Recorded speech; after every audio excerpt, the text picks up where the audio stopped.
Hello everyone, welcome to Vision Study Hub. और आज हम लोग डिस्कस करने वाले हैं कोनिक सेक्शन में एक्सरसाइज 11.3 के बारे में। 11.3 से पहले हम लोगों ने कॉन्सेप्ट डिस्कस किया था एलिप्स, और एलिप्स से रिलेटेड करते हुए फैक्ट जो थे वो हम लोगों ने डिस्कस किए थे, जैसे कि लेटस रेक्टम फाइंड करना, length of latus rectum, eccentricity, length of major axis, minor axis, vertices, coordinate of focus. ठीक है, फोकस वहाँ पे 2 होता है तो इसलिए वहाँ पे फोकी राइट किया जाता है। तो एलिप्स का जो स्टैंडर्ड इक्वेशन होता है उसके अकॉर्डिंग जो है क्वेश्चन दिए जाएंगे, और वो इक्वेशन दे करके क्वेश्चन आपसे पूछा जाएगा कोऑर्डिनेट ऑफ फोकस बताइए, वर्टिसेस बताइए, length of major axis and minor axis बताइए, सेंट्रिसिटी बताइए, लेंथ ऑफ लेटस रेक्टम बताइए, या उस पर क्वेश्चन बनेगा जो ये फैक्ट यहाँ पे सब दिए गए हैं, जो भी यहाँ पे फैक्ट आपको दिख रहा है इधर। ओके, इन फैक्ट में से कोई चीज़ दे करके आपसे ये एलिप्स का इक्वेशन बनाने के बारे में बात की जा सकती है। ये क्वेश्चन आपको मिल सकता है। तो ये एक्सरसाइज बड़ा इंपॉर्टेंट एक्सरसाइज है कोनिक सेक्शन के अकॉर्डिंग, आपके कॉम्पिटिटिव व्यू से भी, एकेडमिक व्यू से भी, दोनों एग्जामिनेशन के लिए बहुत ही इंपॉर्टेंट है ये। अब बात करते हैं यहाँ पे क्वेश्चन 1 की। क्वेश्चन 1 में दिया हुआ है कि x²/36 + y²/16 = 1, और इसके अकॉर्डिंग ये जो पॉइंट्स यहाँ पे नोटेड हैं इनकी वैल्यूज़ को बताना है। वैल्यूज़ क्या होंगी? तो टोटली जो गेम है वो फार्मूला के बेसिस पे यहाँ पे चल रहा है। फार्मूले अगर आपको लर्न है एलिप्स से रिलेट करते हो, या इसके पिछले वाले जो एक्सरसाइजेस थे पैराबोला के टॉपिक से या सर्किल के टॉपिक से, तो आपको फार्मूले अगर लर्न है तो ये पूरा का पूरा जो चैप्टर यानी कि कोनिक सेक्शन जो है ये उसी के बेसिस पे गेम इसका प्ले हो रहा है। तो आप इसका गेम बड़ी अच्छे से प्ले कर सकते हैं अगर आपको फार्मूले इस चैप्टर के लर्न है तो। क्वेश्चन उसी के अकॉर्डिंग आने हैं। सो आते हैं, बात करते हैं इसके अकॉर्डिंग x²/36। इसमें ये जो बातें पूछी गई हैं इनके फॉर्मूले ज़रा देख लीजिए। कोऑर्डिनेट ऑफ फोकस क्या होता है? ठीक है, C0 और -C0 होता है, राइट। वर्टिसेस की बात करें तो वर्टिसेस क्या होता है? A0 एंड -A0 होता है, right. Length of major axis की बात करें तो कितना होता है? 2a। माइनर एक्सिस की बात करें तो 2b होता है। इसेंट्रिसिटी की बात अगर की जाए तो E = C/a, यानी कि C और A होना मस्ट है। लेंथ ऑफ लेटस रेक्टम की बात करें तो कितना होता है? 2b²/a। b²/a ऊपर भी होता है और नीचे भी होता है, तो दोनों को सम करते हैं तो 2b² हो जाता है। ये तो हो गए आपके फॉर्मूले इन टॉपिक्स के। फार्मूले आपको समझ में आ रहा है? फार्मूले ही लर्न करने हैं। अब ये जो बात हो रही है A B C की, यहाँ B है, यहाँ A है, C है, ये आएगा कैसे, कैसे मिलेगा? तो जो इक्वेशन दिया है ये एलिप्स का इक्वेशन है, एलिप्स से ही फॉर्म करता हुआ क्वेश्चन आपको मिलने वाला है यहाँ पे। तो इस तरह का इक्वेशन जो दिया हो तो उसको स्टैंडर्ड इक्वेशन ऑफ एलिप्स से कंपेरिजन करते हैं। ठीक है, कंपेरिजन करने के बाद आपको वहाँ से A और B की वैल्यू मिलेगी। तो स्टैंडर्ड इक्वेशन होता क्या है? वो होता है आपका x²/a² + y²/b² = 1। तो इससे आप इसका कंपैरिजन करेंगे तो आपको a² = 36 मिलेगा, b² = 16 मिलेगा, राइट। तो उसके अकॉर्डिंग c की वैल्यू कितनी हो जाएगी? c इक्वल होता है √a² - b², यानी कि √36 - 16 = √20, यानी कि 2√5। 2√5 ये किसकी वैल्यू है? c की, स्मॉल c की। तो आप यहाँ से कोऑर्डिनेट ऑफ फोकी ये बता सकते हैं, दोनों फोकस के कोऑर्डिनेट्स। तो वो कितना हो गया आपका? 2√5, 0 और फिर -2√5, 0। फोकी पिक्चर आपको मालूम होगा कि बनता है सर्किल के जैसा ही बनता है, लेकिन सर्किल होता नहीं है क्योंकि एलिप्स से ही सर्किल का फॉर्मेशन होता है अगर उसमें C = 0 पुट कर दिया जाए तो। आते हैं अब इसकी कहानी पे। A की वैल्यू आपको यहाँ से पता है, A की वैल्यू 6 है, क्योंकि a² = 36 अगर हम पुट करेंगे तो A की वैल्यू कितनी आनी है? 6, +6। ठीक है, हालांकि पॉजिटिव निगेटिव दोनों आता है, तो वो यहाँ पे पुट कर दीजिए +6 लेकर के, तो वो हो जाएगा 60 एंड -60, राइट। ये बात समझ में आ गई? ये कोऑर्डिनेट ऑफ वर्टिसेस क्या होने, तो ए अगर आपको पता है कि ए आपका यहाँ पे 6 है तो लेंथ ऑफ मेजर एक्सिस आप मालूम कर सकते हैं 2 × 6 यानी कि 12 और माइनर एक्सिस 2 × 4 यानी कि 8। यहाँ से आपको 4 मिल रहा है, बी स्क्वायर इक्वल 16 तो बी की वैल्यू 4। फिर वही चीज़ ई इक्वल सी अपॉन ए यानी कि सी की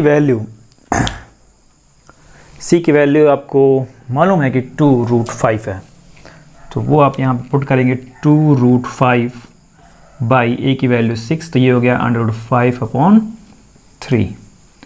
और फिर उसी तरह से length of latus rectum B square कितना हो जाएगा 4 4 जो 16, बी स्क्वायर दिया हुआ है 16 है, 16 2 जा 32 ओके। और ए की वैल्यू 6 है तो 16/3 यहाँ पे 6 पुट करेंगे तो कैंसिल होगा, तो 16/3 ये आपका लेंथ ऑफ लेटस रेक्टम। सभी चीज़ें आपको कैलकुलेशन के अकॉर्डिंग मिल गई। और वो कैसे मिला आपको, की पॉइंट क्या है इस क्वेश्चन को सॉल्व करने का, वो है हमारा नॉर्मल जो स्टैंडर्ड इक्वेशन है इलिप्स का, उससे हमने कंपैरिजन किया जो पर्टिकुलर इक्वेशन क्वेश्चन में दिया हुआ है उसका, तो वहाँ से हमें ए स्क्वायर और बी स्क्वायर की वैल्यू मिली और वहाँ से ए और बी हमने वहाँ पे फॉर्म कर लिया। ए बी के थ्रू हमने वहाँ से सी फाइंड कर लिया, सी जो है वो फोकस पॉइंट है, तो वो हमको यहाँ पे कोऑर्डिनेट ऑफ फोकस मिल गए। अब इसी क्वेश्चन की तरह क्वेश्चन नंबर 2 से लेकर के 9 तक सभी क्वेश्चन सेम इसी पैटर्न पे सॉल्व होने वाले हैं, बिल्कुल इसी पैटर्न पे यही सारी बातें पूछी जाएंगी, फॉर्मूला आपका यही होना है, इक्वेशन आपका इसी तरह से होगा। ज़्यादा से ज़्यादा क्या हो सकता है, ये x स्क्वायर वाई स्क्वायर दिया होगा, x का कोऑर्डिनेट कुछ होगा, मतलब कोफिशिएंट कुछ और होगा, यहाँ भी कोफिशिएंट, और ये यहाँ पे 1 के प्लेस पे कुछ और चीज़ें दी हुई, तो इसको हमें इस तरह से बनाना होगा, यानी राइट साइड को 1 बनाना होगा, तो डिवाइड करेंगे पूरे इक्वेशन को जो राइट साइड में दी गई होगी, और अगर राइट साइड में डिवाइड करते हैं तो लेफ्ट साइड में भी डिवाइड करना पड़ेगा, तो उसके बाद आपको इसी तरह का इक्वेशन बन के मिलेगा और फिर आप इससे कंपेरिजन करेंगे, आपको ए बी सी की वैल्यू मिलेगी और उसके थ्रू जो भी क्वेश्चन आपसे पूछा जा रहा है आप उसकी वैल्यू यहाँ पे बता सकते हैं रिलेटेड टू इलिप्स टॉपिक से। बहुत ही इंपॉर्टेंट टॉपिक है ये इलिप्स, और इसके थ्रू जितने भी क्वेश्चन बनते हैं कॉम्पिटिटिव एग्जामिनेशंस के व्यू के अकॉर्डिंग वो बहुत ही इंपॉर्टेंट होते हैं। So students pause the video and note it down. Solve करते हैं क्वेश्चन नंबर 10 को। 10 में क्या दिया हुआ है वो ध्यान दीजिए। यहाँ पे क्वेश्चन आपके स्क्रीन पर दिख रहा होगा, वर्टिसेस ऑफ इलिप्स ±50 दिया हुआ है, फोकी जो है ±40 होता है, चूँकि दोनों तरफ होता है ना, प्लस की तरफ भी होता है और माइनस की तरफ भी होता है, इसलिए प्लस माइनस करके देना जरूरी है। और क्वेश्चन ये है कि इलिप्स का इक्वेशन बताना है, find the equation of ellipse. बताते हैं इक्वेशन ऑफ इलिप्स कैसे होता है। अब की पॉइंट ये है, यहाँ पे सबसे इम्पॉर्टेंट आप यही सर्च करिए कि की पॉइंट क्या है, कैसे सॉल्व करें, फिर वो की पॉइंट के अकॉर्डिंग जाना कैसे है ये बाद में सोचा जाएगा। तो वर्टिसेस ऑफ इलिप्स और फोकस ये दिया हुआ है, और इक्वेशन ऑफ इलिप्स होता क्या है, स्टैंडर्ड इक्वेशन ऑफ इलिप्स, तो वो आपका होता है x² by a square plus y square by b square equal 1। ये यहाँ से a और b ये कैसे लाया जाए, ये कैसे बनेगा। अब a और b लाने के लिए ध्यान देते हैं वर्टिसेस ऑफ इलिप्स होते क्या क्या है, तो ये होते हैं वर्टिसेस ऑफ इलिप्स ±a0 और फोकस जो होता है वो ±c,0। ठीक है, यानी कि यहाँ से आपको मिल गया a की वैल्यू 5 और c की वैल्यू 4। क्या नहीं है आपके पास, b नहीं है, b तो चाहिए था।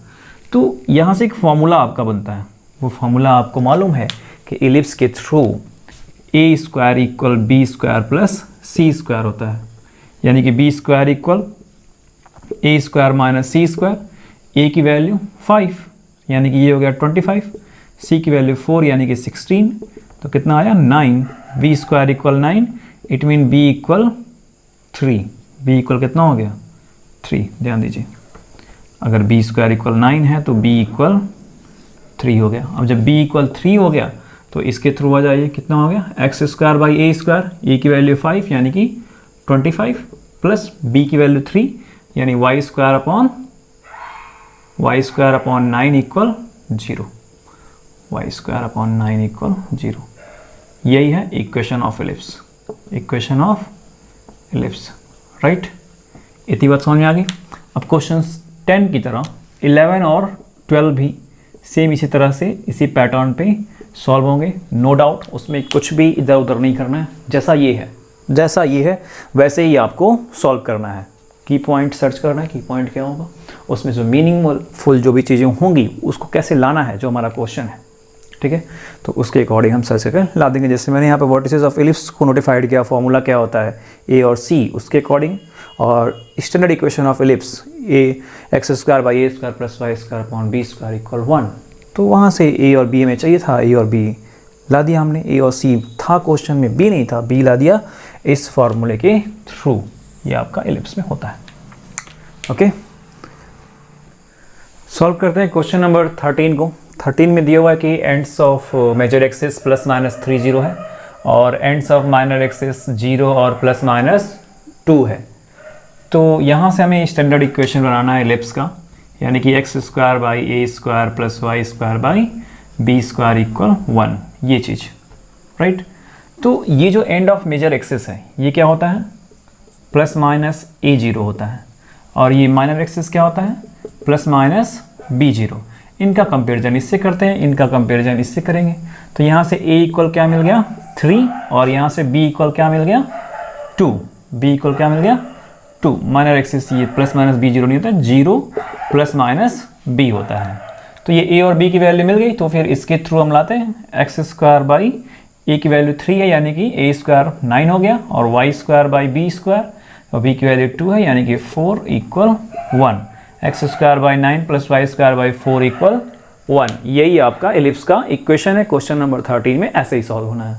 और क्वेश्चन 13 के अकॉर्डिंग ही क्वेश्चन 14 से लेकर के 20 तक के सभी क्वेश्चन सेम इसी पैटर्न पे सॉल्व होने हैं। तो अगर आपको ये सारी बातें, अभी तक की सभी बातें समझ में आ गई हैं, तो आप इस पूरे एक्सरसाइज को बहुत ही ईजिली तरीके से सॉल्व कर लेंगे। So students, pause the video and note it down.